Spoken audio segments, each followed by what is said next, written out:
കേന്ദ്ര തെരഞ്ഞെടുപ്പ് കമ്മീഷനും ബിജെപിക്കുമെതിരെ ലോക്സഭാ പ്രതിപക്ഷ നേതാവ് രാഹുൽ ഗാന്ധി ഉയർത്തിയ വോട്ടർ പട്ടിക ക്രമക്കേട് ആരോപണത്തിൽ കേന്ദ്ര തെരഞ്ഞെടുപ്പ് കമ്മീഷൻ ഓഫീസിലേക്ക് ഇന്ത്യ സഖ്യത്തിന്റെ പ്രതിഷേധ മാർച്ച് പുരോഗമിക്കുകയാണ്. മാർച്ച് കടന്നു പോകുന്ന സ്ഥലങ്ങളിൽ കനത്ത സുരക്ഷയായിരുന്നു ഏർപ്പെടുത്തിയത്. രാഹുൽ ഗാന്ധി തെരഞ്ഞെടുപ്പ് കമ്മീഷന് വിശദീകരണം നൽകേണ്ടതില്ല എന്നാണ് കോൺഗ്രസിന്റെ തീരുമാനം. മാർച്ച് പോലീസ് തടയുന്ന ഒരു സാഹചര്യം ഉണ്ടായിരുന്നു. ഡൽഹി ഇലക്ഷൻ കമ്മീഷന്റെ ഓഫീസിലേക്കാണ് പ്രതിപക്ഷ എംപിമാരുടെ മാർച്ച് നടക്കുന്നത്. മാർച്ചിൽ സംഘർഷം ഉണ്ടായി. പോലീസ് മാർച്ച് തടയുന്ന ഒരു സാഹചര്യം ഉണ്ടായിരുന്നു. മോദിക്കെതിരെയും പ്ലക്കാർഡുകൾ അടക്കം ഉയർത്തിപ്പിടിച്ചുകൊണ്ടാണ് പ്രതിഷേധം പുരോഗമിക്കുന്നത്. ബാരിക്കേഡിന് മുകളിൽ അടക്കം വനിതാ എംപിമാരടക്കം കയറി നിന്ന് പ്രതിഷേധിക്കുന്ന ഒരു സാഹചര്യമാണുള്ളത്. അതുല്യ രാമചന്ദ്രൻ നമ്മളോടൊപ്പമുണ്ട്. അതുല്യ, ഒരു സംഘർഷ സാഹചര്യത്തിലേക്ക് പോകുന്ന ഒരു സാഹചര്യമായിരുന്നു. തെരഞ്ഞെടുപ്പ് കമ്മീഷൻ ഓഫീസിലേക്ക് പ്രതിപക്ഷ എംപിമാരുടെ പ്രതിഷേധ മാർച്ചിൽ സംഘർഷം ഉണ്ടാവുകയും ബാരിക്കേഡ് തള്ളി കടക്കാൻ ശ്രമിക്കുകയും ഉണ്ടായിരുന്നു. കൂടുതൽ വിശദാംശങ്ങൾ എന്തൊക്കെയാണ്? ദീപ്തി, നിലവിൽ കോൺഗ്രസ് അതുപോലെ തന്നെ ഇന്ത്യ സഖ്യത്തിലെ എംപിമാർ ഈ ബാരിക്കേഡുകൾക്ക് മുന്നിൽ കുത്തിയിരുന്ന് പ്രതിഷേധിക്കുന്ന ഒരു രീതിയിലേക്കാണ് ഇപ്പോൾ പോയിരിക്കുന്നത്.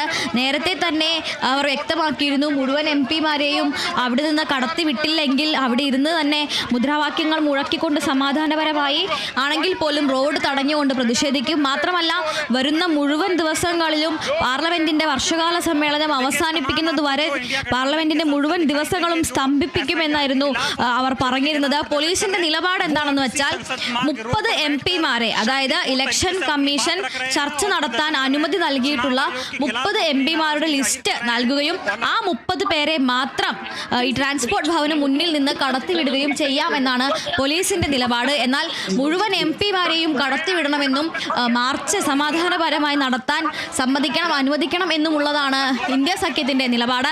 കേരളത്തിൽ നിന്നുള്ള എംപിമാരടക്കം വി.കെ. ശ്രീകണ്ഠൻ, എ. റഹീം, ഷാഫി പറമ്പിൽ അടക്കമുള്ള എംപിമാർ ബാരിക്കേഡ് മുന്നിൽ മറികടന്നുകൊണ്ട് ബാരിക്കേഡ് ചാടി തന്നെ മുന്നോട്ട് പോകാനുള്ള ശ്രമമൊക്കെ നടത്തുന്നത് നമുക്ക് ദൃശ്യങ്ങളിൽ കാണാമായിരുന്നു. എംപിമാരെ, ഒരു രാജ്യത്തിൻ്റെ രാജ്യസഭാംഗങ്ങളായിട്ടുള്ള, ലോക്സഭാംഗങ്ങളായിട്ടുള്ള, ജനപ്രതിനിധികളായിട്ടുള്ള, ദേശീയ തലത്തിലേക്ക് പോയിട്ടുള്ള ആളുകളെ മുന്നോട്ട് പോകാൻ അനുവദിച്ചില്ലെങ്കിൽ ഇവിടുത്തെ സാധാരണ ജനങ്ങളുടെ അവസ്ഥ എന്താണ്? ഇത്തരത്തിൽ ജനപ്രതിനിധികളായിട്ടുള്ള ഞങ്ങൾക്ക് പോലും മുന്നോട്ട് പോകാനുള്ള അവസ്ഥ അല്ലെങ്കിൽ അനുവാദം നൽകുന്നില്ലെങ്കിൽ എങ്ങനെയാണ് ഇവിടുത്തെ സാധാരണക്കാർക്ക് ഇത്തരത്തിൽ പ്രശ്നങ്ങൾ ഉന്നയിക്കാൻ അനുവാദം ലഭിക്കുക എന്നാണ് കേരളത്തിൽ നിന്നുള്ള എംപിമാർ ചോദിച്ചത്. അത്തരത്തിൽ ഇപ്പോൾ വനിതാ എംപിമാരടക്കമുള്ളവർ ബാരിക്കേഡുകൾ മറികടക്കാൻ ശ്രമിക്കുന്നുണ്ടായിരുന്നു. ഇപ്പോൾ അവിടെ ബാരിക്കേഡുകൾ മാറ്റിക്കൊണ്ട് എല്ലാ എംപിമാരെയും, പ്രതിഷേധത്തിൽ പങ്കെടുക്കുന്ന മുഴുവൻ പേരെയും അവിടെ നിന്ന് കടത്തിവിടാൻ സമ്മതിക്കുന്നതുവരെ അവിടെ ഇരുന്നു കൊണ്ട് പ്രതിഷേധിക്കും എന്നുള്ള നിലപാടിലാണ് AICC സഖ്യം ഉള്ളത്. പോലീസാണെങ്കിൽ 30 പേരെ മാത്രമേ കടത്തിവിടൂ എന്നാണ് അറിയിച്ചിരിക്കുന്നത്. ഇലക്ഷൻ കമ്മീഷനുമായി സംസാരിക്കാൻ അല്ലെങ്കിൽ ചർച്ച ചെയ്യാൻ പോകുന്ന 30 എംപിമാരുടെ ഒരു ലിസ്റ്റ് ഈ പോലീസുകാർക്ക് അല്ലെങ്കിൽ ഉദ്യോഗസ്ഥർക്ക്, സുരക്ഷാ ഉദ്യോഗസ്ഥർക്ക് കൈമാറുകയും ആ 30 പേരെ മാത്രം അവിടെ നിന്ന് കടത്തിവിടുകയും ചെയ്യും എന്നുള്ള നിലപാടിലാണ് അവരുള്ളത്. ഇത്തരത്തിൽ വഴി തടയുന്നത് നിയമപരമായി എങ്ങനെയാണ് ശരിയാവുക എന്നായിരുന്നു വി.കെ. ശ്രീകണ്ഠൻ MP ചോദിച്ചത്. തീർത്തും സമാധാനപരമായ, അതുപോലെ തന്നെ തീർത്തും പ്രാധാന്യമുള്ള ഒരാവശ്യം ഉന്നയിച്ചുകൊണ്ട് നടത്തുന്ന ഒരു പ്രതിഷേധത്തിന് പാതി വഴി എത്തുന്നതിന് മുൻപേ എങ്ങനെയാണ് റോഡിൽ തടഞ്ഞുകൊണ്ട് അതിനെ അടിച്ചമർത്താൻ ശ്രമിക്കുന്നത് എന്നൊരു ചോദ്യമാണ് അവർ ഉന്നയിക്കുന്നത്.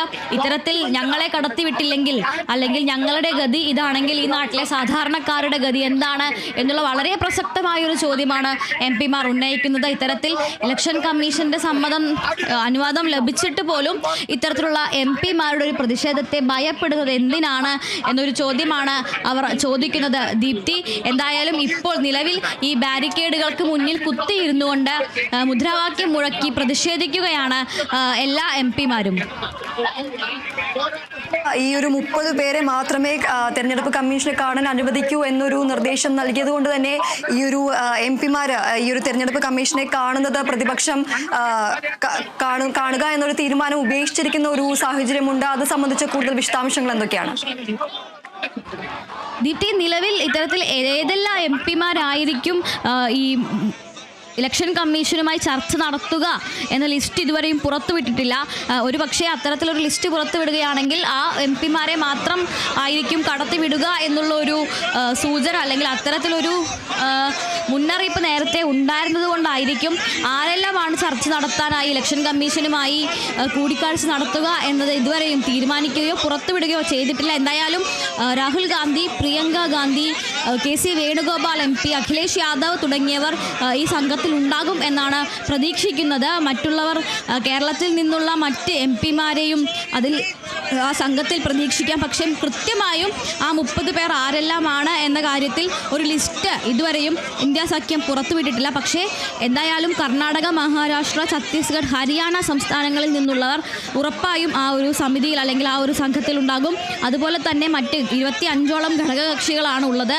ആ 25 ഘടകകക്ഷികളിൽ നിന്നുമുള്ളവർ എന്തായാലും ഈ ഒരു 30-അംഗ സംഘത്തിൽ ഉണ്ടായിരിക്കും. തീർച്ചയായും ഡൽഹിയിലെ തെരഞ്ഞെടുപ്പ് കമ്മീഷന്റെ ഓഫീസിലേക്ക് പ്രതിപക്ഷ MP-മാരുടെ മാർച്ച് നടത്തുകയായിരുന്നു. മാർച്ച് സംഘർഷഭരിതമായി.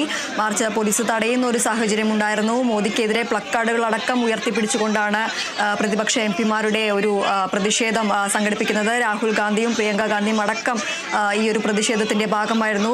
ഈ ഒരു വനിതാ MP-മാർ ബാരിക്കേഡിന് മുകളിൽ അടക്കം കയറി നിൽക്കുന്ന ഒരു സാഹചര്യം ഉണ്ടായിരുന്നു. തെരഞ്ഞെടുപ്പ് കമ്മീഷനെ ഈ ഒരു 30 പേരെ മാത്രമേ തെരഞ്ഞെടുപ്പ് കമ്മീഷനെ കാണാൻ അനുവദിക്കൂ എന്നൊരു നിർദ്ദേശം വരുന്ന ഒരു സാഹചര്യമുണ്ട്. അതുകൊണ്ട് തന്നെ ഈ ഒരു തെരഞ്ഞെടുപ്പ് കമ്മീഷനെ കാണുന്നത് പ്രതിപക്ഷം ഉപേക്ഷിക്കുന്ന ഒരു സാഹചര്യം ഉണ്ട് എന്നാണ് ഒരു പുറത്തു വരുന്ന ഒരു സൂചന.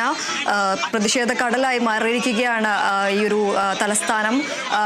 അതുല്യ, ഈ ഒരു നിലവിൽ ഈ ഒരു റോഡിൽ കുത്തിയിരുന്നു കൊണ്ട് തന്നെയുള്ളൊരു പ്രതിഷേധം തന്നെയാണ് ഈ വനിതാ MP-മാരടക്കം നടത്തുന്നത്. കൂടുതൽ വിവരങ്ങൾ എന്തൊക്കെയാണ് അവിടെ നിന്ന് വരുന്നത്? ദീപ്തി, എന്തായാലും ഇപ്പോൾ വീണ്ടും ബാരിക്കേഡ് മറികടക്കാനുള്ള ശ്രമം MP-മാർ തുടരുന്നുണ്ടായിരുന്നുവെങ്കിലും രാഹുൽ ഗാന്ധി തന്നെ അവരെ തിരിച്ചു വിളിക്കുകയും സമാധാനപരമായി റോഡിൽ ഇരുന്നുകൊണ്ട് പ്രതിഷേധിക്കാൻ ആവശ്യപ്പെടുകയുമായിരുന്നു. പ്രത്യേകിച്ചും മറ്റ് വിവിധ സംസ്ഥാനങ്ങളിൽ നിന്നുള്ള MP-മാർ വലിയ രീതിയിൽ ബാരിക്കേഡുകൾ തള്ളി മറച്ചിടാനുള്ള ശ്രമം നടത്തുന്നുണ്ടായിരുന്നു.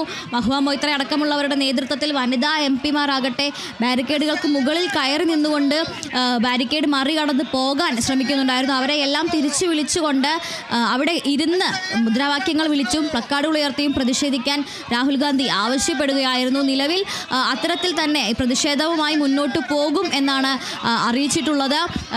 30 പേരെയല്ല 300 പേരെയും കടത്തി വിടുന്നത് വരെ തങ്ങൾ പ്രതിഷേധം തുടരും എന്ന് തന്നെയാണ് ഇപ്പോഴും ഇന്ത്യ സഖ്യത്തിൻ്റെ നിലപാട്. ആ നിലപാടിൽ നിന്ന് ഇന്ത്യ സഖ്യം മാറിയിട്ടില്ല. കടത്തി വിടുകയാണെങ്കിൽ 300 പേരെയും കടത്തി വിടുക തന്നെ വേണം.